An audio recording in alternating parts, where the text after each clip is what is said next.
మా సీతారామపురం గ్రామానికి వచ్చిన మీకు అందరికీ సుస్వాగతం. కోనసీమలో మాదొక సుసంపన్నమైన గ్రామం. అరుగో మా ఊరి కామందు సీతారామయ్య గారు. కొబ్బరి పంటకు ప్రసిద్ధి మా ఊరు. అందుకే మా కామందు గారి గుండె కూడా నారికేళ్ల పాకం. ఆయన మాటకు ఇక్కడ చెట్లు, చేమలు, పశువులు, పక్షులు కూడా తలలు ఉంచుతాయి. ఆ వస్తున్నది కామందు గారి ఒక్కగానొక్క కొడుకు వాసు. కాకినాడలో డాక్టర్ చదువుతున్నాడు. శని ఆదివారాలు తండ్రితో గడపడం కోసం విధిగా వస్తాడు. వాళ్ళు తండ్రి కొడుకులా, అన్నాదమ్ములా, ఇద్దరు స్నేహితులా అన్న విషయం మీద మా ఇరుగు పొరుగు గ్రామాల్లో పందేలు కట్టుకుంటారు. మీరు సందేహించకండి, వాళ్ళు తండ్రి కొడుకులే. ఇది సీతారామయ్య గారి లంకంత అయోధ్య. ఈ ఇంటి ఇల్లాలు జానకమ్మ గారు. మా ఊర్లో చాకలి తిప్పటి లేడు కాబట్టి మా జానకమ్మకి వనవాసం కూడా లేదు. వారికి 3 కూతుళ్ళు కూడా. అరేరే, ఇద్దరే కనిపిస్తున్నారే అని ఆశ్చర్యపోతున్నారా? పెద్ద పిల్లని పొరుగునే ఉన్న రాజమండ్రిలో ప్లేటర్ గారికి ఇచ్చి పెళ్లి చేశారు.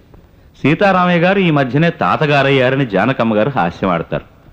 జానకమ్మే అమ్మమ్మ అయిందంటాడు వాసు. ఎందుకంటే వాసు తండ్రి పార్టీ, తండ్రి మీద వేసమెత్తు మాట పడినవాడు. సీతారామయ్య గారు వారికి ఇష్టమైనవన్నీ వాసుకి అలవాటు చేశారు. సంగీతంలో, చదరంగంలో ఆ తండ్రి కొడుకులు పోటీలు పడుతుంటారు. ఓడిపోవడం సీతారామయ్య గారికి చేత కాదండోయ్. బూరుగుపూడి మున్సబ్ గారి అమ్మాయితో వాసుకి పెళ్లి ఖాయం చేశారు సీతారామయ్య గారు. ఆ మాట జానకమ్మతో చెప్పినప్పుడు ఆవిడ మనసు ఎందుకో కీడు శంకించింది. కథ కనబడుతోంది కదూ. అవును, చదువు పూర్తి చేసుకు తిరిగి వచ్చిన వాసు తను అమ్మాయిని పెళ్లి చేసుకోవాలని నిర్ణయించుకున్నట్టు తండ్రితో చెప్పాడు. తానొకటి తలిస్తే తనయుడొకటి తలిచాడు. ఇక రండి, ఇంటికెళ్ళి చూద్దాం ఏం జరగబోతుందో.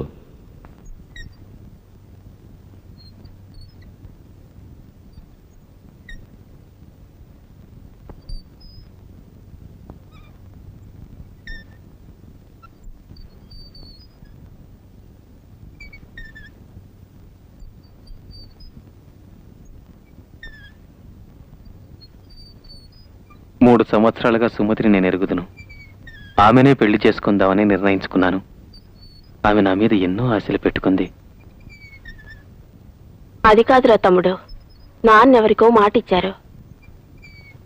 నేను మనసిచ్చానక్క. వాసు, నీకు తెలుసు మీ నాన్నగారి మాటకి ఈ ప్రాంతంలో ఎంత విలువ ఉందో. బావా, అలాంటి తండ్రి కడుపున పుట్టి నేను మాట తప్పడం మా నాన్నకి విలువ. అయితే ఏమంటావురా? మీ నాన్నగారు తెచ్చిన సంబంధం చేసుకోవా? చేసుకోలేను. నేను కోరుకున్న అమ్మాయిని చేసుకోవడం మీకు ఇష్టం లేకపోతే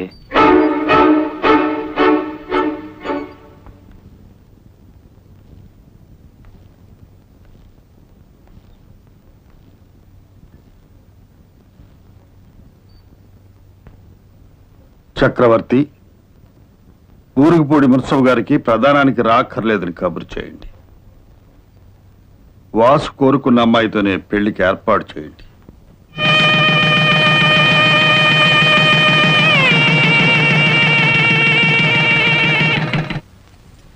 నాన్న, కోరుకున్న సుమతినిచ్చి పెళ్లి చేయడంతో ఎన్ని జన్మలకి మీ రుణం తీర్చుకోలేనేమో అనిపిస్తుంది. నేను సుమతి ఇద్దరం డాక్టర్లమే. ఎక్కడో పట్నంపై ప్రాక్టీస్ చేయడం మా ఇద్దరికీ ఇష్టం లేదు. జీవితాంతం ఇక్కడే ఉంటూ మనలోనే ప్రాక్టీస్ చేద్దాం అనుకుంటున్నాం. అందుకని మన తోట బంగ్లాలో హాస్పిటల్ కట్టించడానికి ముహూర్తం పెట్టించాను నాన్న. పగలంతా హాస్పిటల్, రాత్రైతే మన ఇద్దరం చదరంగం. చెప్పక్ జానకి,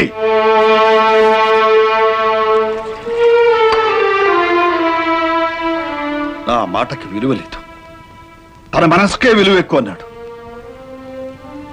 మంచిదే, కానీ 25 ఏళ్లుగా ప్రపంచంలో ఉన్న భాషంతా నాతో మాట్లాడడమే పనిగా పెట్టుకున్న నా బిడ్డ తనొకరి మీద మనసు పడ్డట్టు నాతో మాట మాత్రం చెప్పకపోవడం నా మీద గౌరవం కాదు, తిరస్కారం. నమ్మిన ఆడకూతురు గొంతుకొయ్యమనే తండ్రిని నేను కానని వాడికి తెలుసు.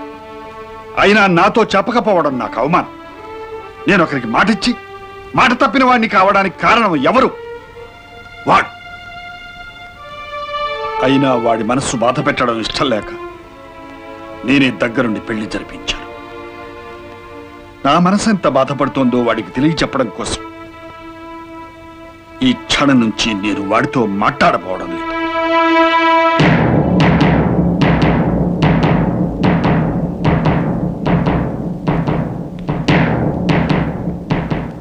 ఆసుపత్రి కట్టుకుంటాడో ఆస్తి అంతా మూట కట్టుకుపోతాడో వాడిష్టం, అది వాడి హక్కు.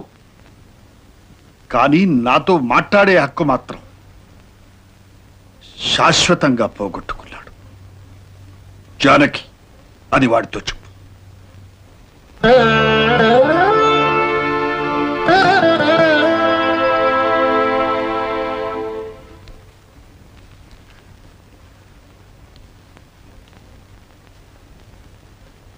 నాన్న, క్షమించండి నాన్న.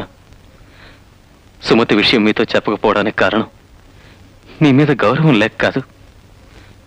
నేను మీతో మాట్లాడకుండా ఉండగలనా? నాకింత పెద్ద శిక్ష వెయ్యొద్దు. ఇది నేను భరించలేను నాన్న. వాడు పుట్టాక చేసిన మొట్టమొదటి తప్పండి. మాట్లాడండి. వాడి కోసం నేను మొదటిసారే మాట తప్పాను జానకి. ఈ జన్మకిది చాలు.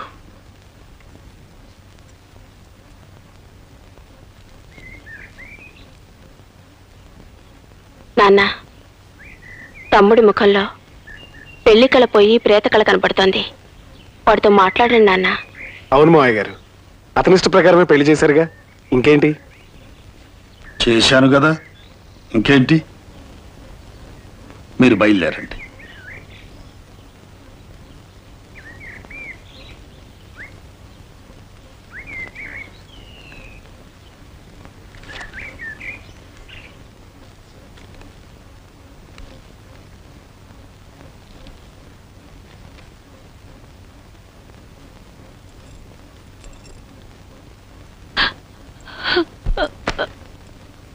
ఏమ్మా,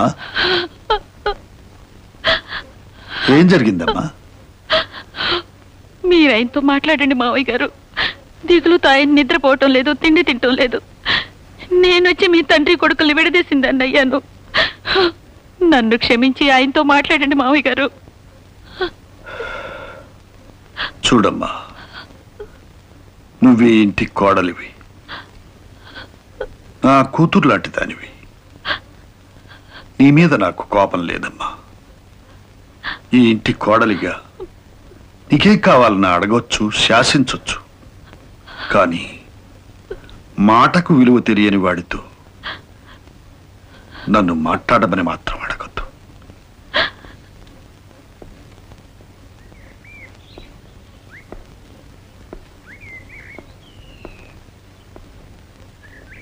వెళ్తున్నాను నాన్న. మీరు మాట్లాడని ప్రపంచం నాకు నరకం. మీతో మాట్లాడని బ్రతుకు నాకు చావు. పెళ్లి చేసినట్టే చేసి నాకు మరణశిక్ష విధించారు. మీరిచ్చిన ఈ జన్మకి ప్రయోజనం ఉండాలంటే నేను చావకూడదు. అందుకే ఈ ఇల్లు విడిచి, ఈ ఊరు విడిచి వెళ్ళిపోతున్నాను. ఎప్పుడు మీరు నన్ను క్షమించగలిగితే అప్పుడు నాకు కబురు చేయండి. మీ పాదాల దగ్గరికి వచ్చి వాళ్తాను. అంతవరకు సెలవు.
బంధువులంతా ఊళ్ళో మనవాడేళ్లలోనే ఉంటారు.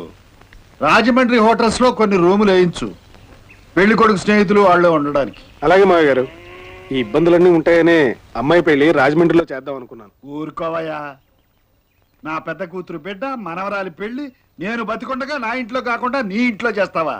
బాలేవాడివే.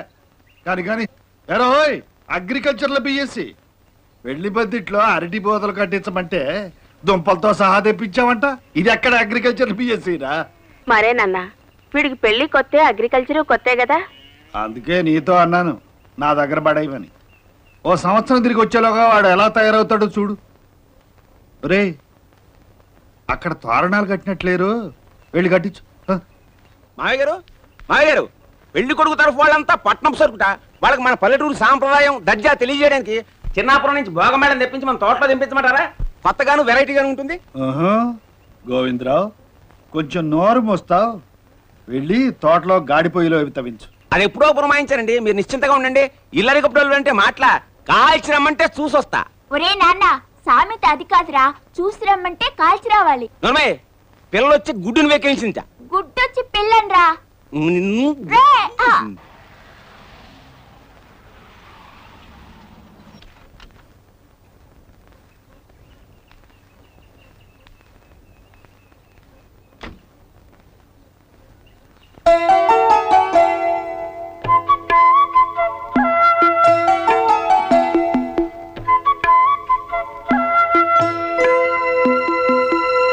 ఇందుమతి, వచ్చింది ఎవరో చూడు.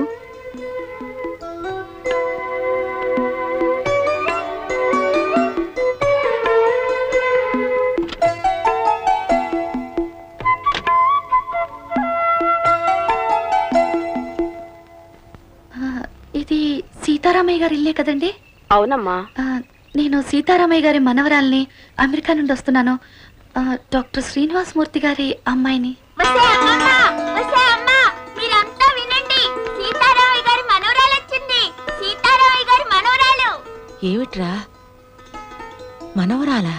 అవునే, అమెరికా నుంచి వచ్చింది మనవరాలు. రండి రండి, సినిమా హీరోయిన్ లా ఉంది, నాకు నచ్చింది. రండి. అమ్మా నాన్న రాలేదండి, నాన్నకి తీరుబాటు కాలేదు. అమ్మ నాన్నతో ఉండకపోతే వీలు కాదు. అందుకే పెళ్లికి నన్ను వెళ్ళమని పంపారు.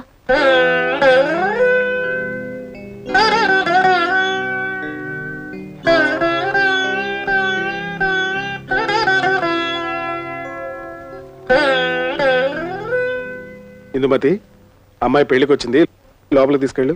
చక్రవర్తి, కార్డు నువ్వు పంపావా? అబ్బే, నేను పంపలేదండి.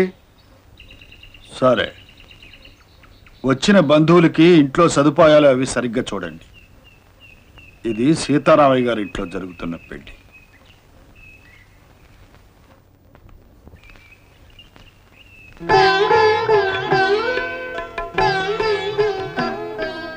నానమ్మా, రామ్మా.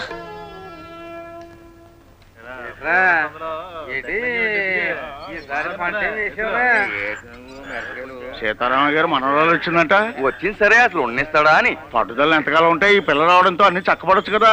చూద్దాం. సువర్ణ, ఏమిటయ్యా చూసేది? రే, నువ్వు తోటకెళ్ళరా. ఇదిగో మా మాంగారు సంగతి నాకు తెలీదా? 20 ఏళ్ల క్రితం తెగిపోయిన సంబంధం. ఇప్పుడు ఈవిడ గారు వస్తుంది, ఓ కలిసిపోతుందా? ఉండేలకేం తెలుసు పిల్లకాకి దెబ్బని. ఒరే నాన్న, పిల్ల కాకేం తెలుసురా ఉండేది దెబ్బ.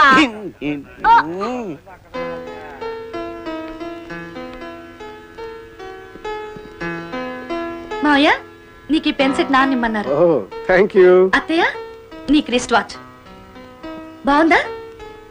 చాలా బాగుందమ్మా. నువ్వు ఒళ్ళు చేసావని మా నాన్నకు తెలీదు. చైన్ పట్టకపోతే లూజ్ చేసుకోవచ్చు. పెళ్లి కూతురే. ఓ, నువ్వే నా పెళ్లి కూతురు. నీకు మేకప్ కిట్ తెచ్చాను. పెళ్లి రోజు నీకు నేనే మేకప్ చేస్తాను, రైట్?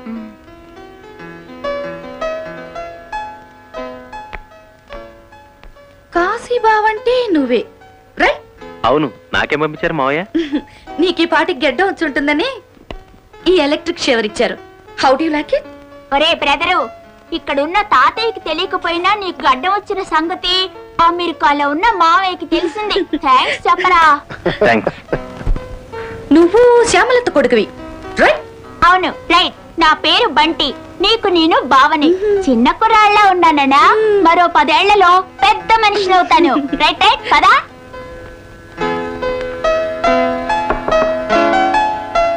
ఏమిటత్తయ్యా ఏం చేస్తున్నావు? మీ అత్తగారు ఏం చేస్తుంది? ఏమీ చేయలేదు. అవును, నువ్వేం చేస్తున్నావు ఇక్కడ? ఇల్లంతా తెగ తిరిగేస్తున్నావు. మీ తాతగారు చూస్తే కోపడతారు. ఎక్కడికి వెళ్ళి దాక్కు. ఆ కేర్ నేను తీసుకుంటాను రైట్. మీ టేస్ట్ మా డాడీకి తెలియదు.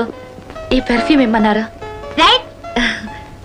అత్తయ్య ఇవి అమెరికన్ డైమండ్స్ నీకోసం.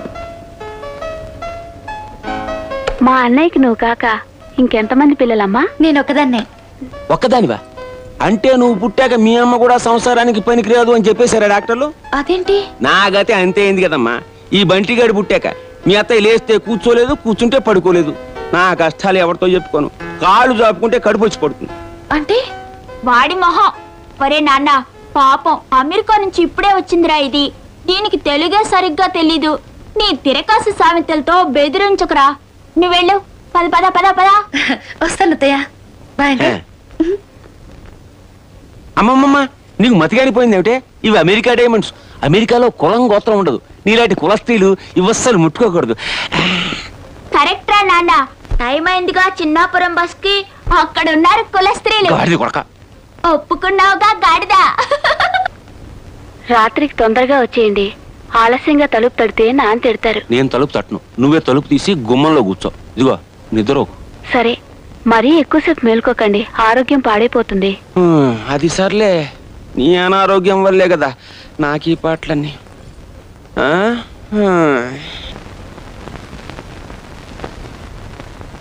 రామ్మా, నీకోసమే వస్తున్నాను. రా, ఇలా కూర్చో. నానమ్మ నానమ్మ, ఆ ఉయ్యాల బల్ల మీద కూర్చుంటాను. అలాగే కూర్చోమ్మా. రా. మధ్యాహ్నం సరిగా అన్నం కూడా తినలేదు. మా పల్లెటూరు వంటలు నచ్చలేదేమో. అమెరికాలో ఏం తినడం అలవాటో మరి. ఇందమ్మా, ఈ స్వీట్లన్నా తినమ్మా. ఇవి సున్నుండలు కదా?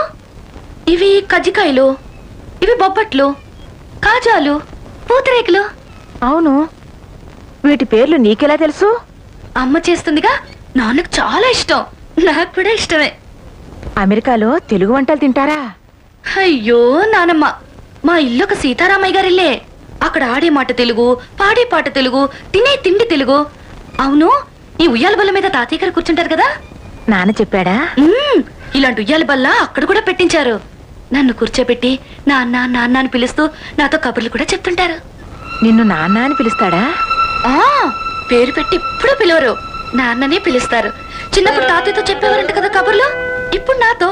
నేను మా నాన్నకే నాన్నని తెలుసా? నా తల్లి. నానమ్మా, నీకు గిఫ్ట్ తెచ్చాను. ఏంటమ్మా? చూడు.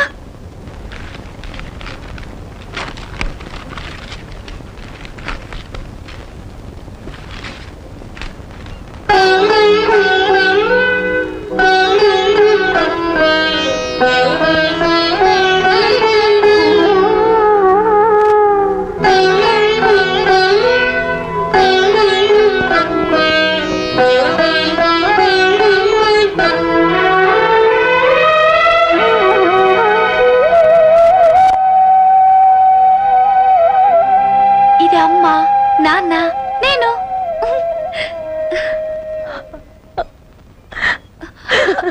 నానమ్మ నానమ్మ,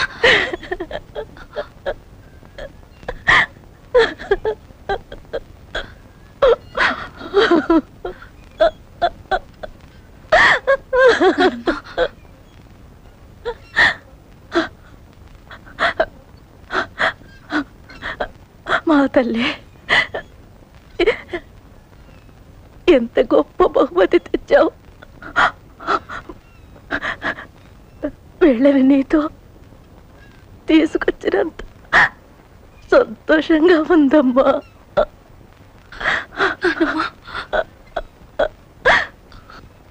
నానమ్మ,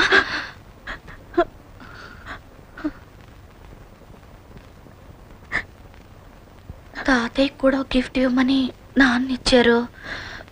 నువ్వు తీసుకెళ్ళిస్తావా నానమ్మ? ఏంటది? ఇదిగో ఇది. నువ్వే తీసుకెళ్ళు, ఏం భయం లేదు, ధైర్యంగా వెళ్ళు. తాతయ్య నాతో మాట్లాడడం లేదు. నువ్వు మాట్లాడు, ఎంతకాలం మాటలు మానేస్తారు పిల్లలతో. వెళ్ళమ్మా, ధైర్యంగా వెళ్ళు.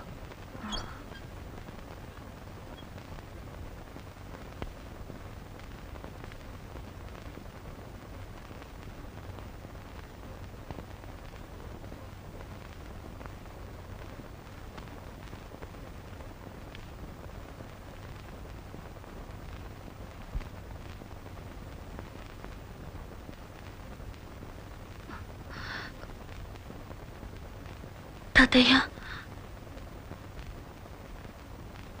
తాతయ్య, ఇది మా నాన్న మీకు ఇవ్వమన్నారా? ఏంటది?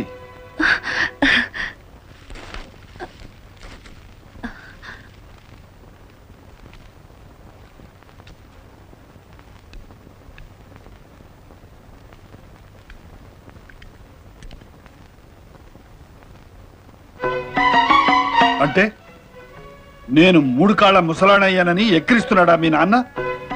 ఊతకి చేతికర పంపించాడా?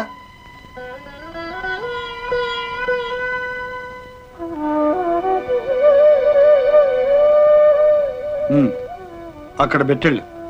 నేను రావడం మీకు ఇష్టం లేదా తాతయ్య? అసలు నిన్ను ఎవరు రమ్మన్నారో చెప్పు ముందు. శుభలేఖ పంపారుగా. ఎవరికి పంపారు? మా నాన్నకి. మరి వారు దయచేయలేదే? ఆపరేషన్స్ తాతయ్య, పని ఒత్తిడి. అవునులే, కత్తులు పెట్టి కోయడమే వృత్తి కదూ మీ నాన్నకి. ఇక్కడ మా కుండెలు కోసిన అనుభవంతో అక్కడ పెద్ద డాక్టర్ అయిపోయాడు మీ నాన్న. నా ఇంటి శుభకార్యానికి రావడానికి కూడా తిరిగిలేదు పాపం. కన్న తండ్రికి కూడా అందనంత ఎత్తుకి దిగిపోయాడా మీ నాన్న? అవును తాతయ్య. సరే, వాళ్ళ ఎత్తుల్లో వాళ్ళని ఉండమను. నేను మాత్రం వాడి కోసం ఒక మెట్టు కూడా తెగను.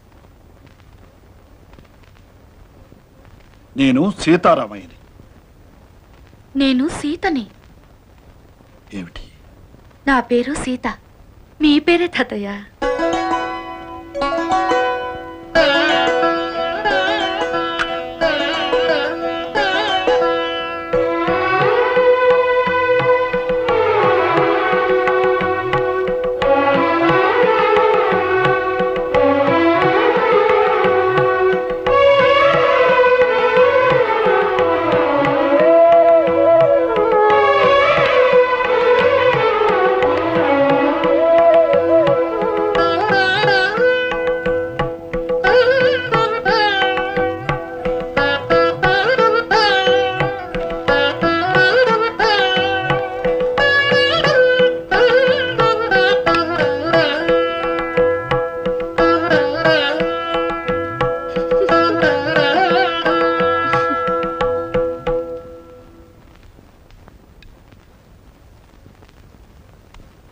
ఏంటది? కనిపించడం లేదేంటో. ఎక్కడిది? ఎక్కడిది? ఆ పెళ్ళిచ్చింది బహుమతి నాకు. అక్కడ నా నెత్తి మీద పెడతావెందుకు? పెట్టుకున్నంతకాలం నెత్తిమీదేగా పెట్టుకున్నారు. ఇప్పుడు మాత్రం ఏమైంది? భూమి గుండ్రంగా ఉంటుందట. అమెరికా సరిగ్గా మనం ఉన్న చోటికి అవతల వైపు ఉందంట. అంటే ఇప్పుడు మన నెత్తి మీదుగా వాడు, వాడి నెత్తి మీదుగా మనం ఉన్నాం. ఏం చేస్తాం? అది సరే, ఇవన్నీ నీకెవరు చెప్పారు? ఆ పిల్లే. పిల్లంటావేంటి? పిల్ల? ఆ పిల్లకి ఓ పేరుంది. నా పేరే సీత, తెలుసా? తెలుసు. మీ పేరు కాబట్టే పేరు పెట్టి పిలవలేదు. తెలుసా?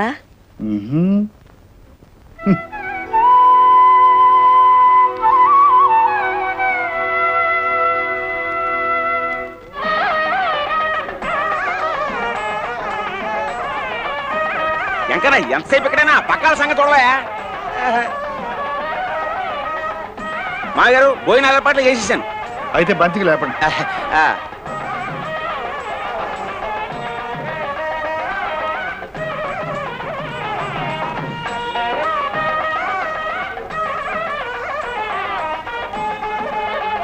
చమల తాళం చెవి ఎక్కడ పెట్టావు? ఏది వినిపించింది సావది సన్నయ్య గోళ్ళ. అమ్మా, కాఫీ టిఫిన్లు అయ్యా? అబ్బబ్బబ్బా ఉడకలో పానకంలాగా నువ్వేట్రా రండి, కాశీ రండి. లేడీస్ రండి, జాగ్రత్త. ఇక్కడ కూర్చోండి. మీ మనవరాలు వచ్చిందటగా సీతారామయ్య గారు. ఏ ఈ మనవాళ్ళు ఎవరో మీ ఇంటికి రారా? అక్కడ ఆ పక్కన లేడీస్ ఆ. నేను చూసుకుంటానులే. పెళ్లి చూడండి.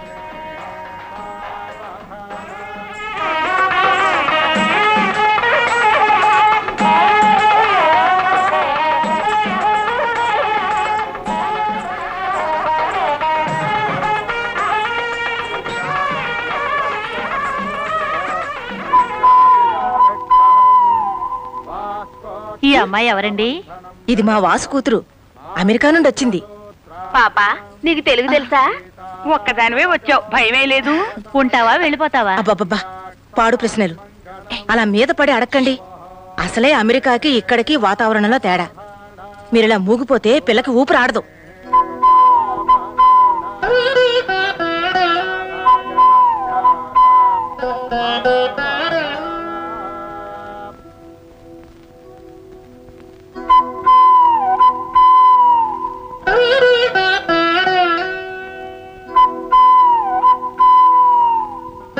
భజంత్రేలు చదివింపుల కార్యక్రమం. గోవిందరావు ఏంటి మామగారు? పెళ్లి కూతురికి చదివించు. అలాగే మామగారు పెళ్లి కూతురికి. పెళ్లి కుమార్తెను ఆశీర్వదించి తాతగారు 10,000 రూపాయలు. నానమ్మా ఇది నువ్వే ఇయ్యమ్మా.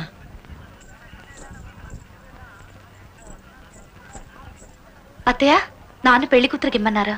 పెళ్లి కుమార్తెను ఆశీర్వదించి అమెరికా మేనమామ డాక్టర్ శ్రీనివాసమూర్తి గారు $10,000. బాగా సంపాదిస్తున్నట్టున్నాడే మీ వాడు. మీరు 10,000 చదివిస్తే మీ వాడు $10,000 చదివించాడు. అంటే 17 రెట్లు ఎక్కువ కదూ. ఎంత ఎక్కువైనా ఖర్చు విషయంలో ఇక్కడ రూపాయి ఎంతో అక్కడ డాలరు అంతే. అదో గొప్ప.